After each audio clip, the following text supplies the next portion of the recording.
on our deen, we'll give them da'wah. كن فريدا عش بفخر في الحياة لا تبالي. Living a healthy life. For a 9-year-old. So I'm saying this is an argument against the medical field who says you shouldn't get married while you're just very young.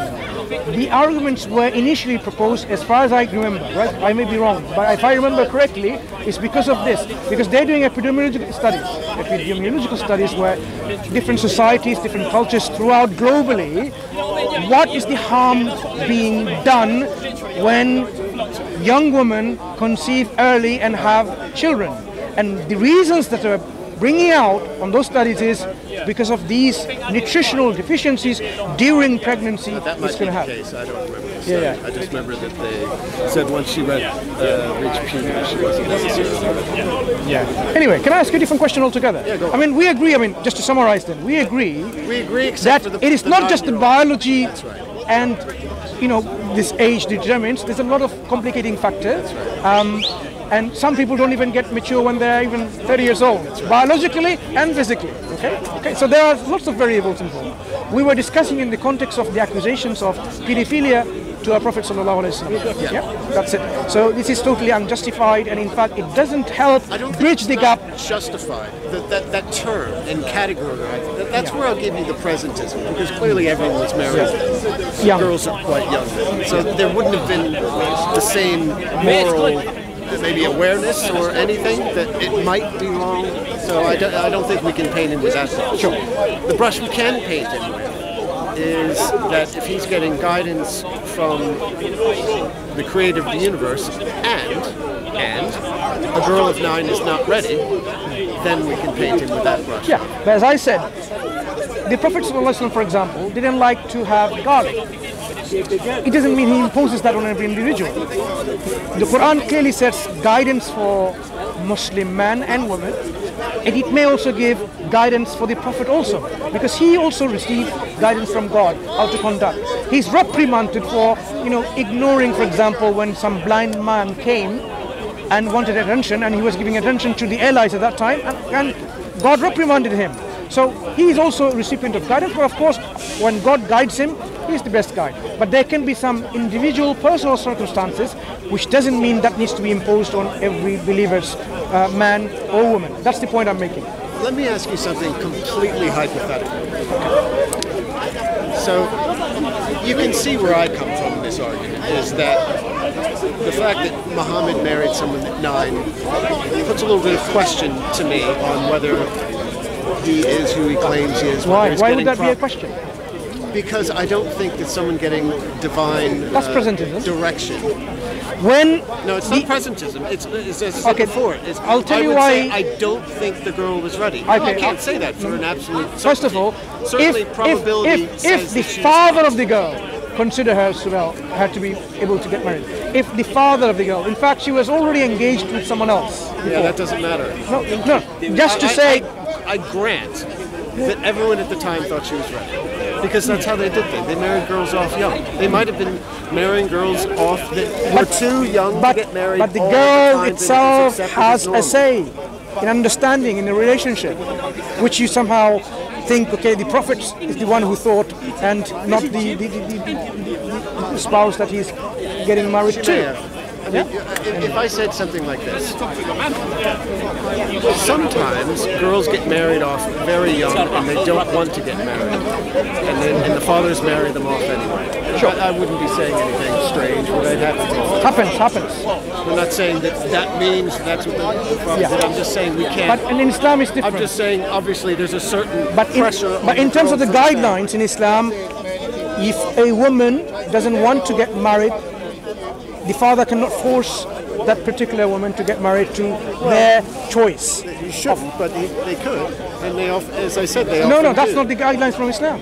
Islam is that was the guidelines. Yeah, so Islam gives you a guidance where the woman's choice and preference there's is obviously taken two parts into account. Muhammad. He's not just sticking I mean, obviously he's got a direct connection with God. I mean, he's special. He should be, I don't know, is he perfect?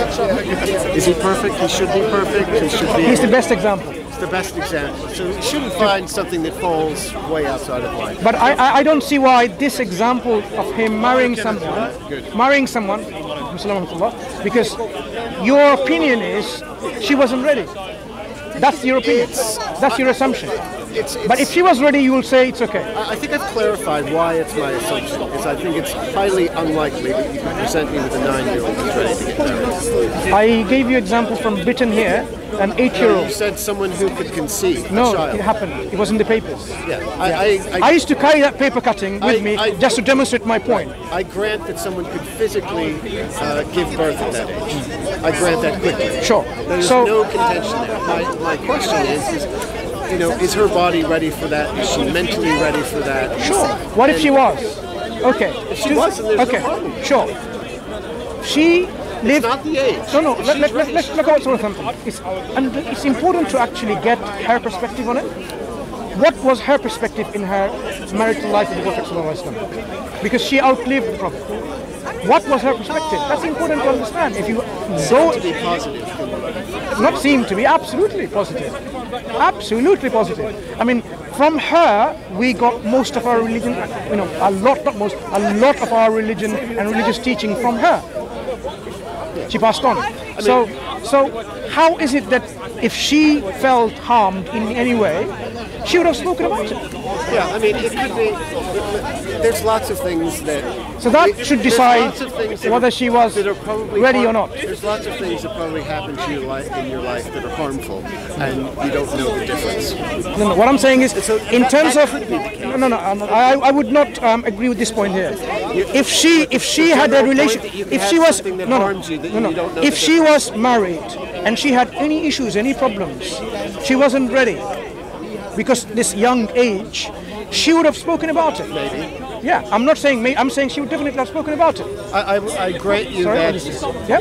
So that's why we have positive remarks from her testimony, from her marital life with the Prophet. That is enough and sufficient for us to take and say the relationship that he has, whether she was ready or not. I mean, I don't have to go any beyond this at all. I was going to summarize it, but we keep on. A lot of these issues revolve around our concept of God. What's your concept of God? I don't really have one. So do you have some kind of opinion about this reality and whether it was always there, what came about, and where it came about, where you come from, where you're going? Obviously, I have opinions that are based on science, and that's about it. Obviously, I can imagine what could have been, and things come up with. So we are constantly learning from science. Hypotheses, but obviously I couldn't say anything for certain. So, from what you understand, how's our universe always been, from scientific understanding of the different models they present? Well, science can discuss the universe back to shortly after the Big Bang, and that's as far as it can say anything. So it's actually a finite universe in that sense. Scientists don't say whether it's finite or whether it's infinite. There's models that do both. No one knows which is the right one. It could be that the Big Bang is the beginning of everything that exists. It could be that the Big Bang is part of a greater continuum where there's these events happen quite a lot. I don't find anything logically wrong with that, or I don't see how you can imagine that's not the case, but we don't know. So, in terms of these two, opposing understanding of our universe, the different models, how do you think the role of our creation or our existence in relation to this universe? Are we a product of our universe ourselves, or are we actually the creation of a creator who created this universe? How does that sound to you? Does the science that you are familiar with, does it tell you that yes, it's possible that we can come from a product of chance or unconscious existence? So clearly science tells us that we came out of the product as a product of the universe. So you can call it random, you can say it's not purpose. I don't think it really matters. You know, the universe has evolved in a certain way, and we are a part of that process. That's how we came about. Is the universe Now that being conscious? said, I don't think that requires you to be an atheist or anything, or not have a God. I don't see anything wrong with having a creator that created this process. I see nothing wrong. Yeah. What's your view? Is the creator involved or no creator? I don't know. Okay, so you're agnostic in either of the positions. So my position as far as religion would be that I do believe religions themselves to be man-made, mostly, if not entirely. That doesn't stop one from believing that there might be a creator, that he might be personal, that he might instill us with some morals or guide us morally. There's nothing that stops you from proposing any of these things. If you have an option of there might be a creator, then it's also possible from that option that the creator, as you said, may have guided people. And if taking that possibility to its logical conclusion, if you have a position where there is no creator, then this has one conclusion to follow from it.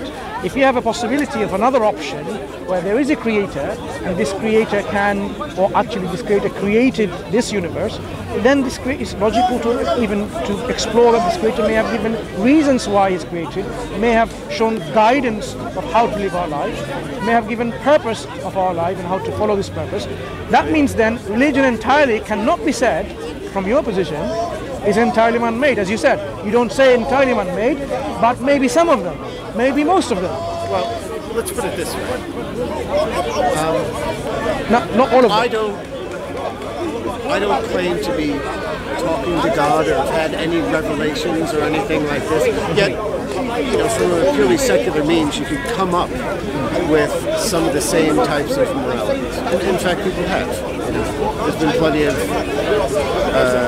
secular philosophy done on morality done over the last couple of thousand years. It's not strange at all. So morality can be, something that has been accepted in a particular society, and it can change because morality is based on the social conditioning of the people. Today you might consider yourself human sacrifice is unacceptable, but at one point the same humans considered to be a praiseworthy action. The Aztecs did it. It was praiseworthy, it's a noble act to actually sacrifice your own life for the rain to happen by this God who will be pleased with your own sacrifice. That's right. Yeah, so in this kind of understanding, the morality can be subjective, and which it is, and can be relative to particular social historical context. Yeah, I want to clarify. I mean, morality is based on learning. I mean, part of it is a certain learning of how societies work. Clearly there was a lot more killing that went on in the streets in the earlier days than there is now. Why is that? Well, I don't think it's because of divine revelation. I think it's a matter of people saying, this killing is really killing me. So how can we stop this? How can we can all envision. I don't think one needs to be religious to envision like a utopia. What's the best kind of society we want to live in? And I think those kind of things are. There's some things that are subjective, and there's a lot more that's common. Not killing each other, not stealing from each other, respecting each other. These are things we can kind of agree on these because it makes our life more pleasant. But this is how we are trying to accept some of these moral values. It wasn't always the case. That's right. Yeah, it was. So we, as you say, in your process of it's a bit accepting of morality, of recognizing that these principles are there, and that if you would just espouse a few of them, you could make a better society. So people haven't done it yet. Yeah. So in Islam, the principles are such that Allah, the Creator, tells us He has created us and instilled within us the true sense of values, understanding the good and the bad. He's shown us the both ways, the good way and the bad way. Successful is the one who purifies it, makes it better, and the loser is the one who actually goes against it and takes the wrong path.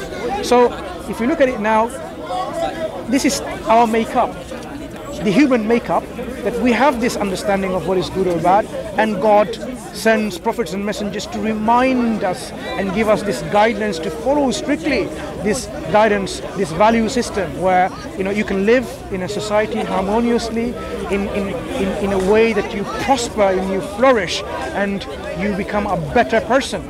You develop yourself. So that's why, as a Muslim, it's a constant struggle of a Muslim's life to make themselves better, to become a better person. Always from the beginning of their life until they die, to constantly make themselves better. We're not perfect, but we try to reach perfection, which we'll never reach, but this is the goal. And we're not requested or demanded of to be perfect, but we have to strive to make ourselves to that level of state of being where we are a better person. We're individuals who are the most noble, and so on and so forth. And that's why Prophet Muhammad ﷺ, he said one of the reasons why he was raised was to perfect the nobility character. So you can see underlying this is an assumption that people actually are noble, but he's come here to perfect it, to give the perfection to this character. So the desires that we may have, which will make it impure, which will make it less than perfect, that will be cleansed, that will be shown that it's not right, and then uplifted to a point where you become a very noble person. So people have within themselves this idea of greed, this feelings of greed, but Islam says no, you need to control it.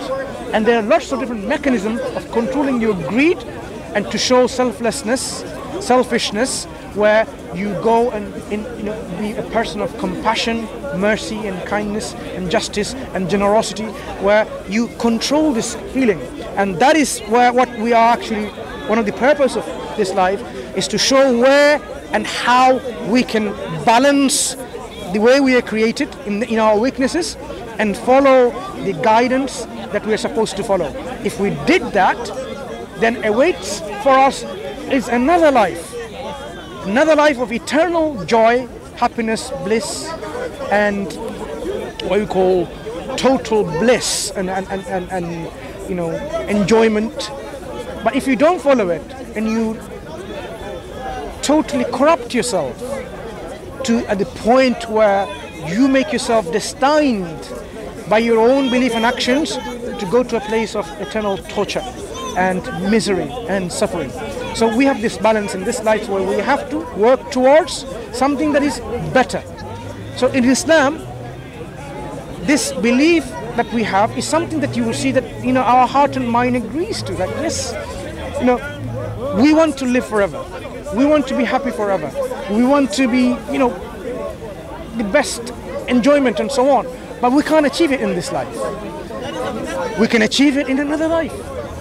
We have to also control ourselves to help our ego to make it restrained so that it doesn't interfere with the goodness of other people.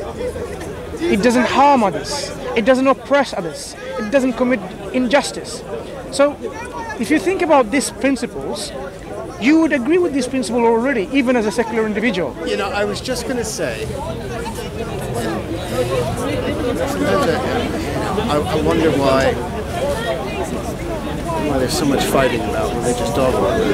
Because I was listening to what you said and I was thinking, it's funny, there wasn't a single thing that I would have disagreed with. Similar, I would say, and you would agree, that there's plenty of discussion around similar topics in other books, philosophies, speeches, whatever, outside of Islam. The only thing I didn't agree with, obviously, was the heaven and hell part, which doesn't fit into a if you consider in our particular belief system where justice is paramount. So there are people here in this life, they live their life, their justice being violated by other individuals, and those other individuals may be like drug lords and kings and whatever. They live their life and they get away with this injustice, get away with the injustice. And the person who has been suffering these things, they die and they don't see the justice done. Okay? Even the concept of justice demands that they don't get away, these wicked people don't get away and the people who are injustice done towards, they're actually seeing the justice meted out to the people, and for them what injustice have been done, that's been rectified. So the day of judgment, what we say, is a necessity from the demands of justice itself. We believe in it, but it can be justifiable even from the concept of justice alone. Do you think that, I'm just going to put this out there, do you think that that kind of concept of justice, is that subjective on your part, or is that real? But this is what we accept. The desire to have someone else punished for doing you wrong. The desire to have justice implemented is something that is ingrained within us. Yeah. This justice, even a 3-year-old, if you snatch something from them, a toy or something, they'll say, "Give it to me back." They will start crying. Yeah, it's something inbuilt. The sense, that you will say human, but we as Muslims say this is already given by God. The understanding, the notion of justice, that we appreciate and we understand what it is, so that we don't violate this justice. It's very important. We are told in the Quran, very, strictly, you have to stand forth as true witnesses, just witnesses, even if it goes against you, your own family, your kith and kin. This is how important and how paramount Islam considers the concept of justice. Even if it goes against you, doesn't matter. You have to speak and bear witness in truth. A true witness, a true justice, a just person. So the Prophet ﷺ, I'm sure it's quite well known, this statement, he said, even if Fatima, my daughter, was to steal, if she were to steal, of course she doesn't, then her hands should be chopped off, meaning no nepotism, no favoritism. Justice has to be meted out, not because someone is poor and you mete the justice out, and when someone is rich, as we see today in many cultures and many nations and many countries. If you are very powerful, and if you're very rich, and in a position of authority, you just get away from the eyes of the hands of the law. Let me ask you this. Do you think we could come up with a better system of justice for theft than chopping someone's hands off? Is there a better way to remedy the situation? So Personally, no. You've stolen. Personally, Someone else has been stolen. I'll tell you why. Personally, Islam is a holistic system. The system that it presents, you can call it the model of crime and punishment. This is what we say, you can't find a better system than that. You can have many alternatives, and you can see and you can implement those, and you see which one. Because the principle of Islam is based on this issue, on what? Prevention is better than cure. And because of this principle, you will have certain punishments imputed out on certain crimes with an intention or motives of deterrent as well, a deterrent aspect. It tries to deter individuals to commit this action when everything is provided for. You don't need to, for example, if you are provided the means to sustain your life, to live your life and your family with nothing of reason for you to steal, why would you steal unless something wrong with you? Then you need to be educated. If you have no means to, if you have no reasons to steal, you're a rich person. Why would you steal a bread? You have the money to pay for it, for example. What's wrong then if you're stealing a bread? There's something wrong. It's not your property.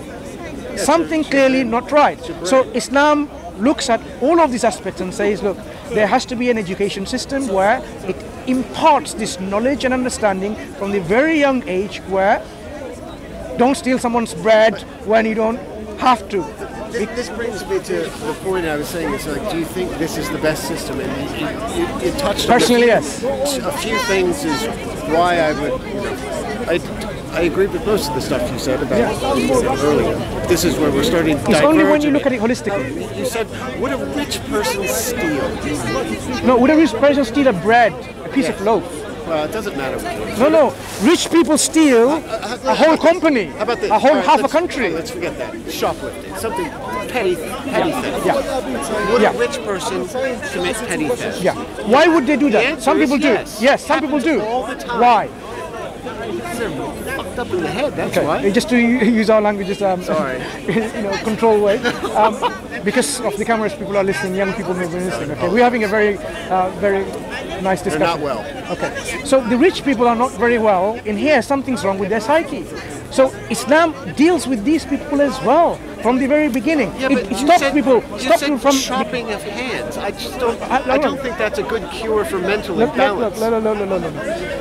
This is an aspect of deterrence, right? A major aspect. When you have, I mean, you have to just look into practice. When Islam was implemented properly at that time with holistic laws, how many hands were chopped off? Not even a handful. Mind my pun. Not even a handful. Why?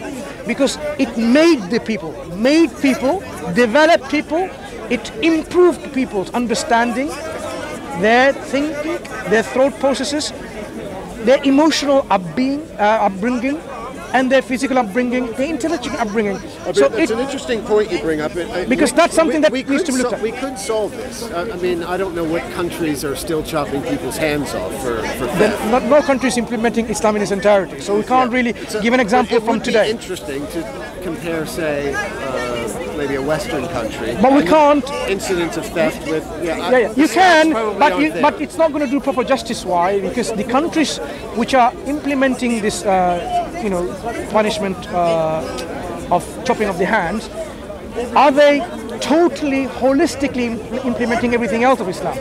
You can't half implement Islam and expect that everything works together. That would be a major problem. But when it was implemented, that's the point we should go to. When at the time of Islamic golden age, there were a long period of golden age in the early Islamic history, how many hands of chopped off and why? What was happening within the individuals in the Muslim society where the rich weren't stealing, shoplifting, for example? What was it within them? To be honest, to be fair, it's conjecture on what. Not conjectural, this is something that you can study yourself. Islamic history. Islamic history, when it was implemented within, say, first, 700 years. Let's give that broad period. Why was it that this amount of punishment wasn't, actually carried out to that number that we think every second person or third person they're going to get their hands chopped off, but it didn't happen. Let's go with this. I mean, I could kind of see where you're going with this, and that if we wanted to prevent theft, if that was our goal, we would cut people's hands off. No. Sorry? If we want to stop a crime like theft happening, then we have to have laws to deal with it. Now we need to determine what crime it is. In fact, I gave an example which is not even appropriate. Why? Stealing a loaf of bread will never, in an Islamic jurisprudence, get a penalty of cutting off hands. Why? It needs to be of a certain value, not value of a loaf. It needs to be something valuable. It needs to be protected. It needs to be hidden away and secure. Right. Yeah. Now we're going in a different area. We didn't touch on it. Yeah, but that's the condition, though. That's the condition. There are certain extreme forms of punishment for extreme crimes. Yes. So what we're saying is, still debate. I mean, how about capital punishment? How many capital punishments are there in Islam? In Islamic law? Oh, it's not. I'm just saying in general. No, in Islamic law, how many are there? I mean, there's tons in the States. I'm just saying. No, in Islamic law, there are about 5 or 6 of capital punishment crimes. Only out of zillions of possible crimes. Does that include Saudi Arabia? No, I'm not talking about any country. I'm talking about from Islamic law, which is the basis of implementing a law in any Muslim country. So whether Saudi Arabia or Pakistan or Iran or whichever country it is, doesn't matter. If you're going to implement Islamic law, the Islamic law comes from the Quran and the prophetic teaching, and the understanding and the consensus of the Prophet's companions and then their students. And then there's an analogical deduction, what we call qiyas. So I've given you 4 sources of Islamic law already. Now, what we are saying is the crime and the punishment must go hand in hand. You can't punish with a chopping of hands with stealing a loaf of bread or a lollipop. Why? It doesn't have these conditions met. The conditions are quite strict. The strict is it needs to be hidden away and secured away. That means the person who is actually stealing, he is really someone not like a normal person who's trying to steal by breaking their lock or something, who has no need of lots of these things. You didn't say that before. I thought you knew. I brought up the issue of the rich person who. Sorry, I thought you knew. Sorry, I assumed you knew because when we were discussing this. They should get their hands. No. My apologies. I thought you understood already. That was my thing. Is there's a different approach to Yeah. justice and mercy have to be weighed in a certain way, and it's not easy to achieve both. Taking someone's life away for getting capital punishment is not something like a trivial matter. No, it's not. It's not a trivial matter. Serious. So that's why this serious matter means the crime that they've committed is serious equally. Yes. So if you look at the crimes that carries out this capital punishment, is actually something to do with this very, very grievous in the eyes of Islam.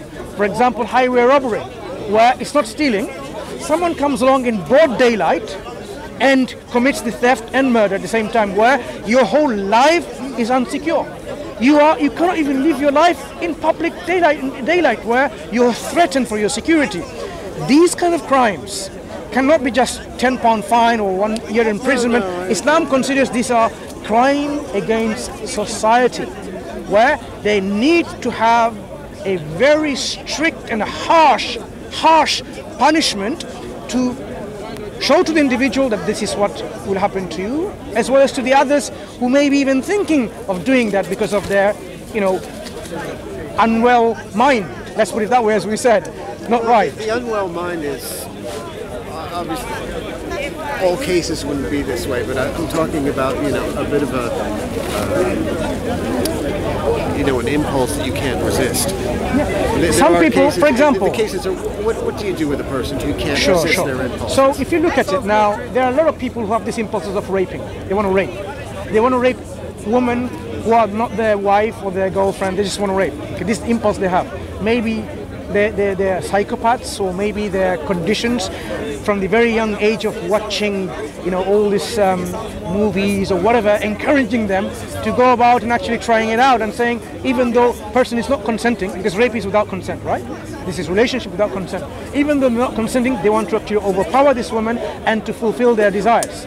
Now, how do we deal with these people? This conditioning didn't happen overnight. This is the Islamic understanding.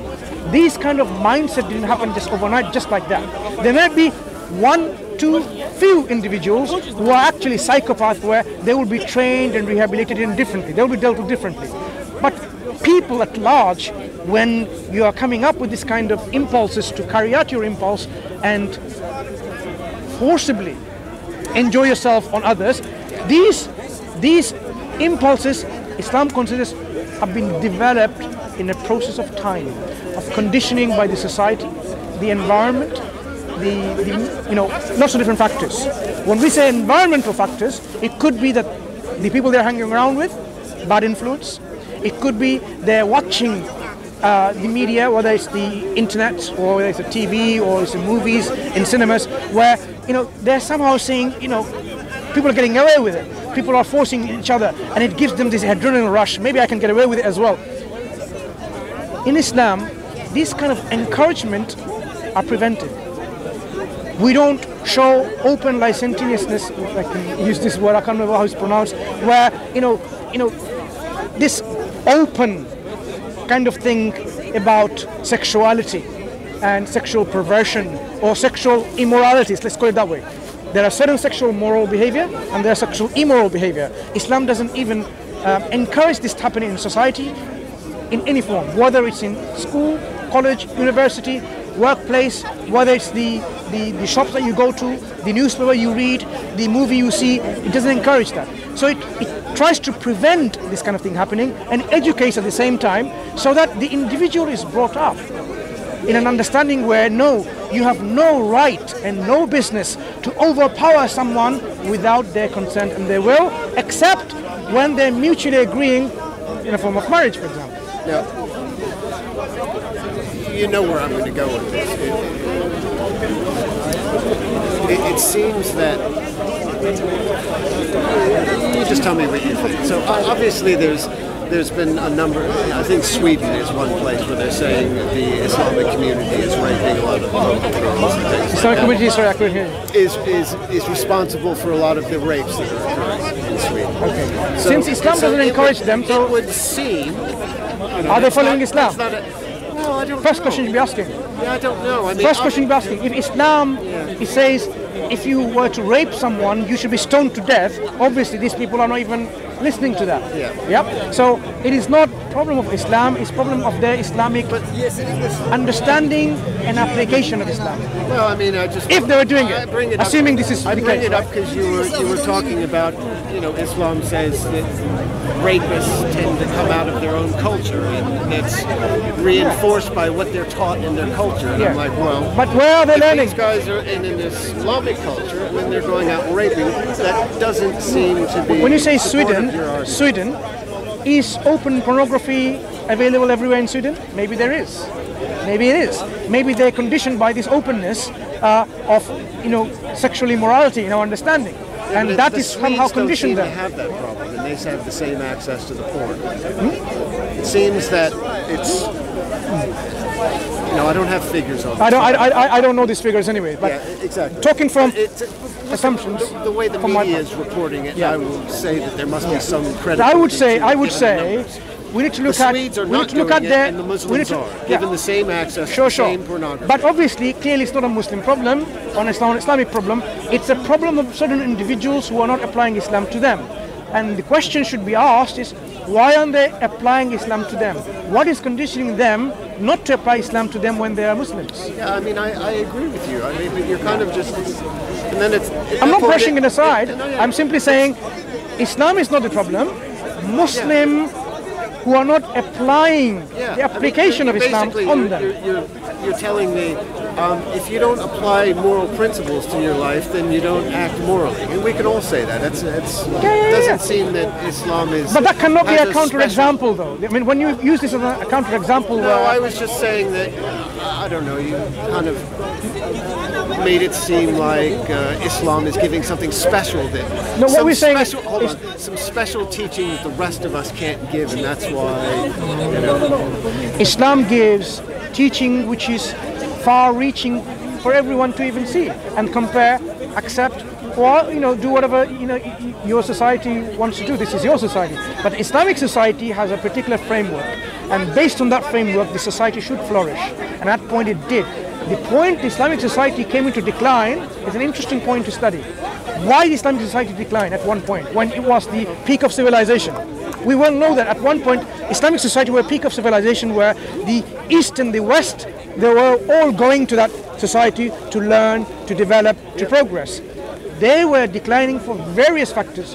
One of the important factors is their linking with Islam was getting broader and broader, meaning what? They were moving away from Islam and the application of Islam. So the desires overcame many of them. The rulers became corrupt, they corrupted the people.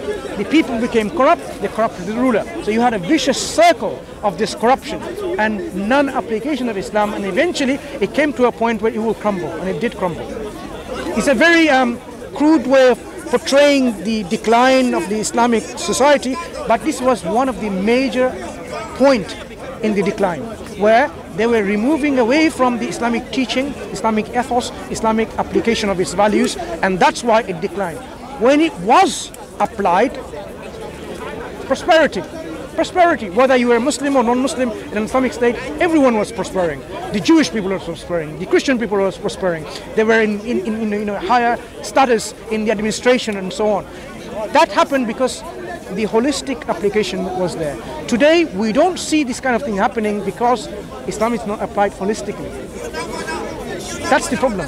Holistic application. For example, if you give your child all the money, says don't steal, and then he goes to a gang culture and says stealing gives you power and dominance. Like if I were to rob someone by force and so on, it makes me a very what's it called? Call it juice in it. I don't even know. Yeah. So it's not because of his stealing of property. It's because of something else. Stealing for power. For power. So that's what. So we need to impart this teaching and this understanding to our youngsters as they grow up, because we're not doing this enough, sufficient enough, and that's why people are growing up with minds which are, as you will say, messed up. Ken's a good lad though. Anyway, it's been nice talking right, to you. yeah, thanks. We'll talk again. What's your name? Ken. Ken, it's a pleasure speaking to you, and we can talk again. Yeah. And look into Islam, and especially on this issue about Islamic crime and punishment, and the conditions that are needed. And then you can see, because your concept of God, you're agnostic to it, but if there was a God, you would expect the God to be just and fair.